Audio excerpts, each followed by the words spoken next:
Good evening, USC. I'm Cleopatra Shabazz. I'm Jordan Beener, and welcome to this week's edition of Monday Night Mashup. Our lead story tonight, a 17-year-old Houston student returns to high school after being kicked out for refusing to stand during the Pledge of Allegiance. Senior India Landry stated that she has been sitting during the pledge since her freshman year at Winford High School without incident. School principal Martha Strother expelled Landry last week after Landry declined to stand for the pledge. The Cypress Fairbanks ISD school district is currently facing a lawsuit that states that students cannot be forced to stand for the pledge.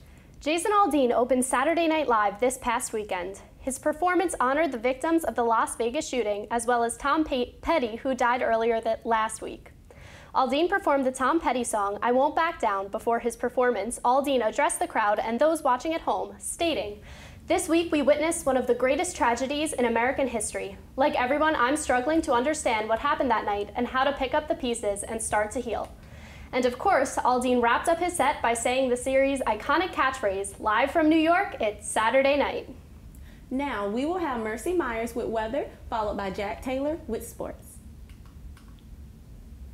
Hey USC, I hope you stayed safe and dry on game day this Saturday. We had pretty rough weather this weekend. It was rainy and groggy and quite humid. Today on campus it was so humid and cloudy, not a great weather condition to walk around in. But let's look at our national weather forecast. So today it was quite cool up in the north. And it was also pretty warm. It's still really warm in the southeast. We are not seeing those fall temperatures that we were hoping to see. Let's look at the 7-day weather forecast.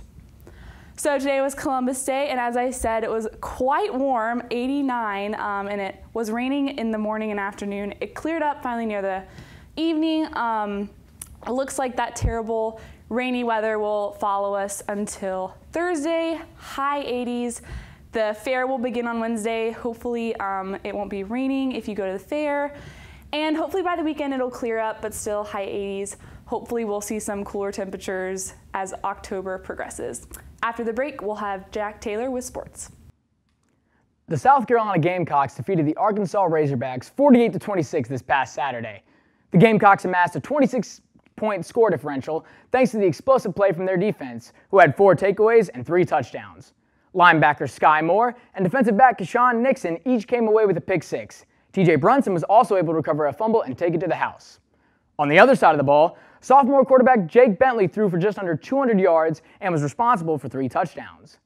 Bentley ignited the offense with a 62-yard touchdown pass to Hayden Hurst early in the second quarter.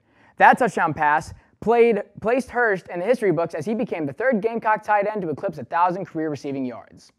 The Gamecocks moved to 4-2 on the season and are 2-2 in the conference. The team will travel to Knoxville next week to take on the Tennessee Volunteers. In other news, Miami Dolphins offensive line coach Chris Forster resigned this morning after a video surfaced on social media of Forster snorting a white substance. In the video, Forster can be heard saying, "How about me going into a meeting and doing this before I go?" He then proceeds to use a rolled-up $20 bill to inhale the lines of the white powdery substance. Through further investigation, the Dolphins were able to confirm that the man in the video was in fact Forster. After talking with the team, Forster released a statement announcing his resignation, claiming full responsibility, as well as apologizing to the Dolphins for his actions. He then expressed that his sole focus was on getting the help he needs with the help of his family and medical professionals. The Daily Gamecock has a new editor-in-chief. That's coming up after the break. Thanks, Jack, for that sports update. We're back with the new editor-in-chief of the Daily Gamecock, Emily Barber. So, Emily, how did you achieve this prestigious position?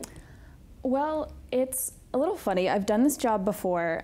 So last summer of 2016, I was the editor-in-chief after being in news for 2 semesters. And then I left partway through last fall and then went and studied abroad and then came back this semester as a managing editor, working for Adam Orfinger. And then I guess about a week ago, he decided to step down and I decided to step up. Well, congratulations. Thank you. What are you most excited for? I am most excited about working with the staff that I have. I was really excited to come back this semester anyway, because it's just an incredible team of people. They're very talented. We have some new people, we have people that have been around for a while, and so I'm just really thankful to get the opportunity to really work with them even more than I already was earlier this semester. What do you think is the most interesting story that you guys have covered so far this year? This year, kind of during summer, but there was the string of robberies and kidnappings that have all been resolved now. But I personally did some of the reporting on that, and that was really just kind of something that we don't see a lot. So that was really interesting, and so far this year, we have put out our Parents Weekend issue, and we had a couple, like that's kind of a pretty standard issue normally, but we had some content in that we hadn't really done before. So yeah, it's been a lot, but it's always interesting and different. What is coming up that students should be most excited for?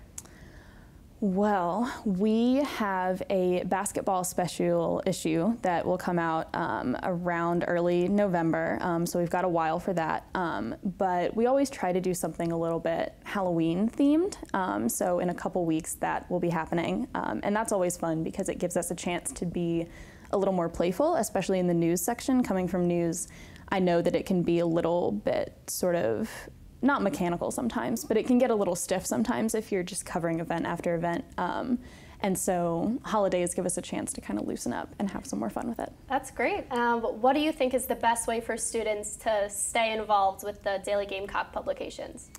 We have a newsletter that goes out 5 days a week, Monday through Friday, or on class days. And so that is basically our daily content.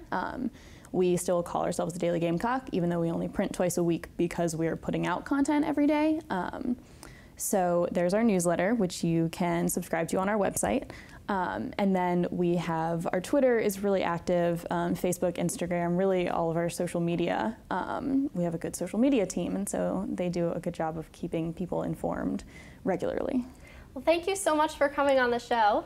And that's all we have for this week's edition of Monday Night Mashup. Make sure to follow us on Twitter at SGTV News 4 for Monday Night Mashup. I'm Jordan Beener, and we'll see you next week. Carolina, forever to thee.